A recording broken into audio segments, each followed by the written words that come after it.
By the morning of May 9th, 2026, SAHA Istanbul had already solidified its reputation as the epicenter of the global defense conversation. For 4 days, the world's elite, ministers, generals, and CEOs had occupied these halls. Billions in export contracts had been signed behind closed doors. But as the sun rose on day 5, the mission shifted. This was the grand finale, the public day. It was the moment when the industry stopped talking to itself and started showing the world what the future of sovereignty looked like. At 8 a.m., the interior was a hive of quiet, disciplined activity. Security protocols reached their peak as the organizing committee conducted the final walkthrough. This was a logistical operation of staggering proportions. Over 1,200 exhibitors prepared their displays for a surge of people that would eventually break every record in the Expo's history. In Hall 3, the robotics teams performed final diagnostic sweeps on autonomous ground vehicles, ensuring that every sensor and actuator was calibrated for the thousands of eyes that were about to descend upon them. The clock struck 10 a.m. and the silence vanished.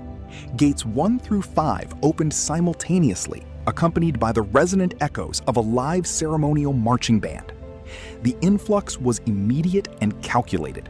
These weren't just spectators, they were a new generation of engineers, pilots, and citizens eager to see the steel and silicon that defined their nation's defense strategy. Within the first 30 minutes, the main thoroughfare was transformed into a sea of humanity. The atmosphere was no longer one of hushed business deals, it was one of collective pride and intense curiosity. At 10:30 a.m., the conversation on the ground was silenced by a roar from above. The Solo Türk demonstration team took to the skies, initiating a 30-minute display of pure air superiority. The F-16 executed maneuvers that pushed the limits of aeronautical physics, high alpha passes, inverted flight, and rapid climbs that left nothing but heat distortion in their wake. This wasn't just a show, it was a demonstration of readiness. For the thousands watching from the outdoor arena, it provided a visceral, physical connection to the aerospace power that was being discussed inside the halls.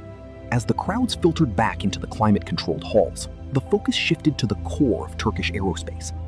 In Hall 1, the Hürjet stood as a testament to the transition from trainer to combat-ready platform. Visitors crowded around the cockpit displays, where engineers explained the integration of domestic flight control software, a recurring theme of the day. The sheer density of the crowd in Hall 1 signaled where the public's heart lay, in the skies. By 11 a.m., the crowd gravity shifted toward Hall 3, the robotics arena. This was where the abstract concept of autonomy became a physical reality for the public. Unlike the massive airframes outside, the technology here was tactile. Visitors witnessed swarms of mini-drones coordinating in real time and tracked AGVs as they navigated complex terrains without a single human prompt. The air in Hall 3 was thick with the hum of electric motors and the invisible pulse of high-frequency data. It was a demonstration of the unmanned revolution, proving that the future of the frontline would be fought with silicon and sensors as much as steel. At high noon, the focus sharpened on the innovation stage for the startup pitch grand finale. This was perhaps the most strategically significant hour of the day. The Ministry of Industry and Technology oversaw the presentation of innovation grants to the top 10 defense tech startups. These small, agile companies were recognized for their work in low-latency communication, edge computing, and advanced composite materials. The atmosphere was one of intense academic and industrial rigor. It served as a reminder that SAHA 2026 wasn't just a gallery for established giants, but an incubator for the disruptive technologies that would define the next decade of global security. As 1 p.m. arrived, the Expo faced its greatest logistical test. With over 140,000 people on site, the infrastructure of the Istanbul Expo Center operated at a scale rarely seen in the industrial world. Every rest zone, digital information kiosk, and corridor was pushed to its functional limit. Yet the data revealed a remarkably fluid movement. Using AI-driven crowd analytics, security teams managed the flow with surgical precision, preventing bottlenecks at the high-traffic pavilions. This invisible layer of management was a feat of engineering in itself, a city within a city, that functioned perfectly under the weight of a national audience. By 1:30 p.m., the data began to tell a compelling story.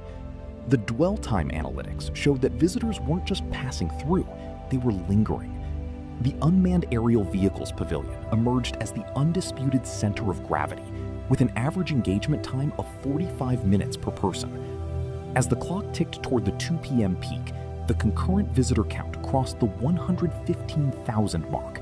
The expo had reached its saturation point, and the stage was now set for the most anticipated moment of the entire grand finale.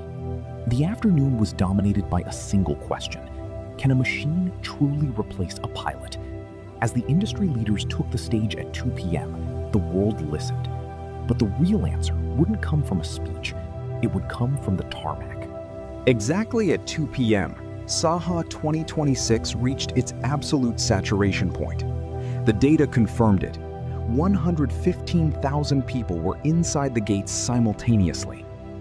While the corridors hummed with the movement of the masses, the main auditorium hosted the day's intellectual centerpiece, the Future of Autonomous Systems panel.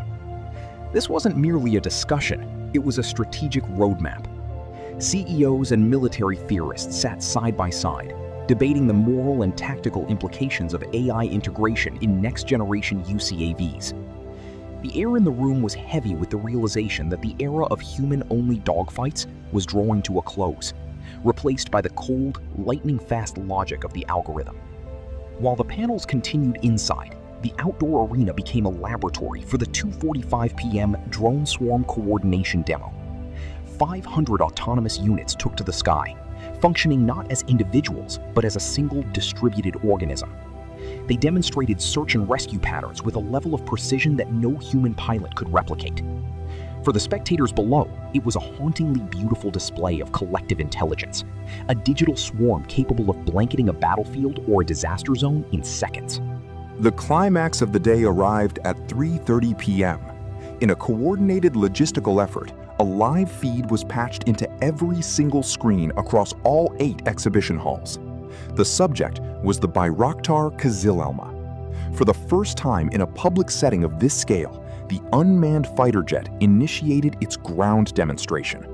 The sequence began with the engine run-up, a low, guttural growl that escalated into a deafening roar that could be felt in the chests of everyone standing within a kilometer.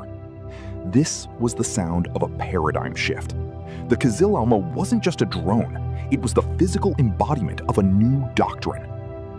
As the KIZILELMA began its taxiing demonstration, the cameras focused on its anatomy. The absence of a cockpit allowed for a radical aerodynamic design, a low RCS, radar cross-section profile that rendered it nearly invisible to traditional detection systems. It moved with a mechanical grace, its sensors scanning the perimeter as it taxied toward the designated viewing area. This was a ground truth demonstration of readiness. By the time the engine throttled down at 4:15 p.m., the message was clear. The barrier between unmanned and high-performance fighter had been permanently erased. As the sun began to set on the final day, the focus shifted from the machines to the mission. The 5 p.m. closing ceremony was a moment of reflection. Total export figures were announced, breaking every previous record. But the true legacy of Day 5 wasn't found in the contracts. It was found in the 142,500 people who now understood exactly how their future was being protected. As the final hour of SAHA 2026 approached, the atmosphere shifted from demonstration to recognition. At 5 p.m., the Excellence Awards commenced. These were not merely trophies, they were validations of years of secretive R&D. 12 categories were honored, ranging from breakthrough in subsystems to the highly coveted Best Sustainable Tech Award. The winners represented the vanguard of the industry, companies that had successfully miniaturized complex radar systems or developed biodegradable composites for short-range drones. It was a moment that humanized the heavy industry, highlighting the individual brilliance behind the collective power. At 5:15 p.m., the chairman delivered the final vision speech. He did not focus on the past 5 days, but on the next 5 years. The summary was staggering. Day 5 had pushed the total attendance figures into uncharted territory. But more importantly, the export agreements signed throughout the week had redefined the region's economic landscape. He spoke of a sovereign ecosystem, a future where defense was no longer bought, but built. The speech served as a manifesto for the autonomous age, confirming that the technologies witnessed today were now the baseline for all future global defense standards. Then came the moment the industry had been waiting for. With the 2026 chapter nearly closed, the official dates for SAHA 2028 were flashed across every screen in the center. The announcement triggered a wave of immediate forward planning. For the exhibitors, the work for 2028 began that very second. The evolution of the KIZILELMA, the integration of sixth-generation combat AI, and the expansion of naval autonomy were no longer distant dreams. They were now the milestones to be reached before the next gathering in Istanbul. At 6 p.m. sharp, the protocol was executed. The gates were officially closed. The public clearing was handled with the same quiet efficiency that had defined the morning's opening. As the thousands of visitors filtered toward the metro stations and shuttles, a sudden, profound silence descended upon the halls. The flags were lowered, the engines were cold, and the 2026 exhibition officially passed from a living event into a historical benchmark. The grand finale was over. SAHA 2026 proved that the nature of conflict has changed forever. It showed us that power is no longer measured solely by the weight of armor, but by the speed of the processor and the autonomy of the machine. The world arrived in Istanbul to see the present, but they left having seen the future. SAHA 2026 was a window into a future where the line between technology and security has completely vanished. We've spent hours breaking down the hardware, the data, and the strategy of this historic event to bring you the most comprehensive look at the new era of defense. If you found this deep dive valuable and you want to stay ahead of the curve in global aerospace and defense tech, make sure to subscribe to the EdgeVerse Intelligence channel right now. Don't forget to hit that notification bell so you never miss a technical breakdown or a frontline report. We want to hear from you. Which technology from Day 5 do you think will have the biggest impact on the future of the battlefield? Was it the KIZILELMA or the autonomous drone swarms? Let us know your thoughts in the comments section below. We read every single one of them. If you enjoyed this documentary, give it a thumbs up and share it with someone who needs to see where the world is heading. Thank you for your support and for joining us on this journey through SAHA 2026. I'm your host for EdgeVerse Intelligence, and we will see you in the next one. Stay vigilant.